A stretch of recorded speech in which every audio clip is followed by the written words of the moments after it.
حمد محمود کے در جملہ سور شد بانوار محمد جلوہ گر صلی اللہ علیہ وسلم۔ حمد و نعت کے حوالے سے میں نے گفتگو کا آغاز کیا ہے اس شعر سے۔ میرے تخاطب میں بظاہر جو ہستی یہاں موجود نہیں ہے وہ سب سے پہلے ہے۔ میری مراد chairman board of governors Minhaj university Lahore اور اس کے بانی اور تحریک منہاج القرآن انٹرنیشنل کے بانی جناب پروفیسر ڈاکٹر محمد طاہر القادری مدظ اللہ العالی سے ہے،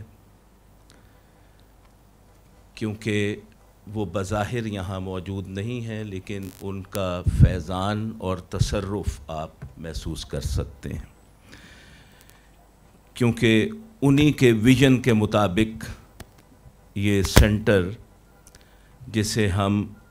سینٹر فار ریسرچ ان نعت لٹریچر کے نام سے جانتے ہیں اور جو حضرت حسان بن ثابت رضی اللہ تعالیٰ عنہ کے نام نامی سے منسوب ہے، یہ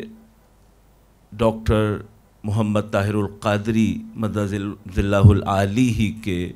تصرف کے نتیجے میں، ان کے ویژن کے نتیجے میں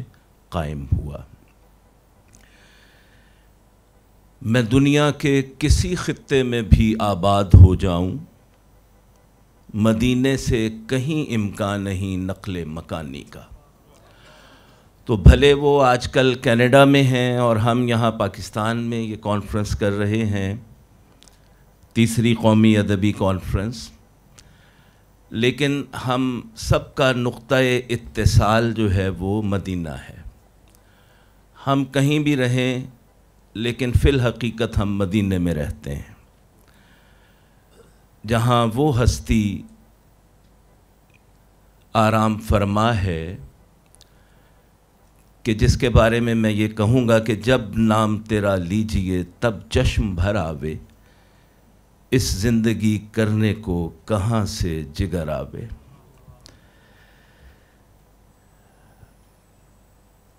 اسٹیج پر بیٹھی ہوئی شخصیات میں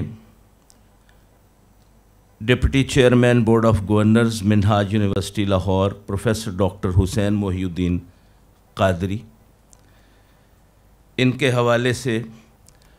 میں یہ کہوں گا کہ سعدی نے کہا تھا بزرگی بعقل است نہ بسال، تو یہ دانشور جوان رانا ہیں جو اس یونیورسٹی کو میسر ہیں الحمدللہ۔ آپ ان کی گفتگو سنیں گے تو میری بات کی یقیناً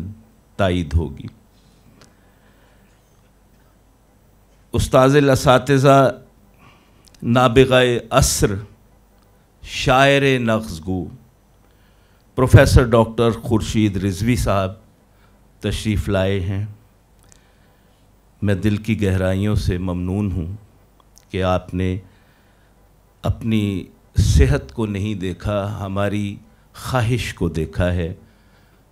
اور تشریف لا کر ہمارا مان بڑھایا ہے۔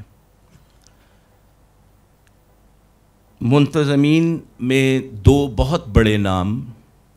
Doctor Sajid Mahmood Shahzad vice chancellor Minhaj university, ان کے تعاون اور سرپرستی کے بغیر اس طرح کی تقریبات کا انعقاد ناممکن ہے، اور ڈاکٹر خرم شہزاد رجسٹرار منہاج یونیورسٹی لاہور، جو بہت اچھے منتظم ہونے کے ساتھ ساتھ بہت باذوق بھی ہیں، اور نعت کے حوالے سے جو بھی ہماری سرگرمیاں ہیں ان میں ان کا تعاون ہمیشہ شامل رہتا ہے۔ ڈاکٹر سرور حسین نقشبندی صاحب، ڈائریکٹر حسان بن ثابت سینٹر فار ریسرچ ان نعت لٹریچر منہاج یونیورسٹی لاہور، اور راشد حمید کلیامی صاحب ڈپٹی ڈائریکٹر حسان بن ثابت سینٹر فار ریسرچ ان نعت لٹریچر، ڈینز، ڈائریکٹرز، صدور شعبہ جات، اساتذہ کرام، یونیورسٹی کے غیر تدریسی عملے سے وابستہ افراد، مختلف آرگنائزنگ کمیٹیوں کے کنوینرز اور ارکان، مندوبین کرام، نعت خوان خواتین و حضرات، نعت پر ریسرچ کرنے والے خواتین و حضرات، اور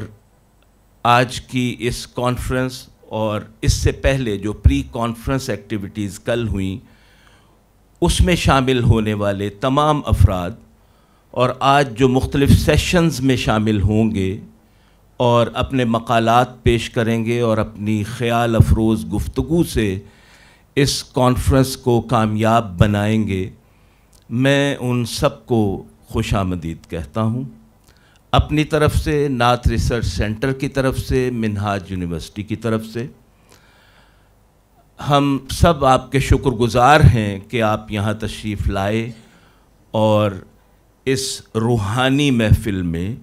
جو محض روحانی بھی نہیں ہے، ادبی ہے اور تحقیق اور تنقید کے حوالے سے بہت سے رخ متعین کرنے والی کانفرنس ہے، تو اس میں آپ شمولیت کے لیے تشریف لائے۔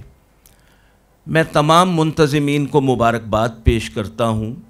کہ انہوں نے اس خوبصورت کانفرنس کے انعقاد کے لیے اپنی خدمات فراہم کی۔ ہمارے شریک صدر ڈاکٹر ریاض مجید صاحب علالت کے باعث تشریف نہیں لا سکے، میں خود بھی ان کی صحت یابی کے لیے دعا گو ہوں اور آپ سب سے درخواست گزار ہوں کہ آپ ان کی صحت کے لیے دعا کریں۔ اردو کی نعت جو ہے، یا اردو نعت کی تخلیقی اور تحقیقی جہاد کے حوالے سے ان کی خدمات ناقابل فراموش ہیں، اللہ تعالیٰ انہیں صحت کاملہ عطا فرمائے۔ اب 2-3 جملوں میں اس کانفرنس کے موضوع کے حوالے سے بات کرنا چاہتا ہوں۔ جیسا کہ آپ نے دیکھ لیا ہوگا کہ آج کی اس کانفرنس کا موضوع ہے، سرنامہ ہے، نعت قومی و بین الاقوامی تناظرات۔ نہایت اہم موضوع ہے، اور اس کا ایک پہلو تو یہ ہے کہ قرآن پاک میں جو ورفعنا لک ذکرک ہے، یہ اس کی ایک تفسیر ہے کہ وقت کے ساتھ ساتھ نبی کریم صلی اللہ علیہ وآلہ وسلم کی مدح و ستائش میں اور آپ کی شخصیت کی فعالیت کے ادراک میں اضافہ ہوتا چلا جائے گا اور ہوتا چلا جا رہا ہے، جس کی طرف علامہ اقبال نے اشارہ کیا تھا، چشم اقوام یہ نظارہ ابد تک دیکھے، رفعت شان رفعنا لک ذکرک دیکھے۔ تو نعت کے قومی اور بین الاقوامی تناظرات اس کی عملی تفسیر ہیں، لیکن ایک دوسرا پہلو بھی ہے جو کسی قدر تکلیف دہ ہے۔ وہ نبی کریم صلی اللہ علیہ وآلہ وسلم کی بارگاہ میں استغاثہ و استمداد کا پہلو ہے کہ ہم آپ کی بارگاہ میں درخواست گزار ہیں کہ قومی سطح پر بھی اور بین الاقوامی سطح پر بھی آپ کی امت اس وقت بہت بڑے کرائسس سے گزر رہی ہے، تلخ حالات ہیں۔ ان حالات کی طرف مولانا حالی نے بہت پہلے اشارہ کر دیا تھا، اے خاصہ خاصان رسول وقت دعا ہے، امت پہ تیری آ کے عجب وقت پڑا ہے۔ اور یہ استغاثہ ذاتی حوالے سے بھی ہے اور اجتماعی حوالے سے بھی ہے۔ مجھے اپنا ہی ایک شعر یاد آ رہا ہے کہ بارگاہ میں تیری مجھ سے پیشتر حاضر، بارگاہ میں تیری مجھ سے پیشتر حاضر، میری التجائیں ہیں، میرا استغاثہ ہے۔ آپ سب کا بہت شکریہ، اور آپ کی آمد پر میں دل کی گہرائیوں سے آپ سب کا شکریہ بھی ادا کرتا ہوں اور آپ کا استقبال کرتا ہوں اور مبارکباد پیش کرتا ہوں کہ آپ اس بہت ہی خوبصورت تقریب میں شامل ہوئے. والسلام.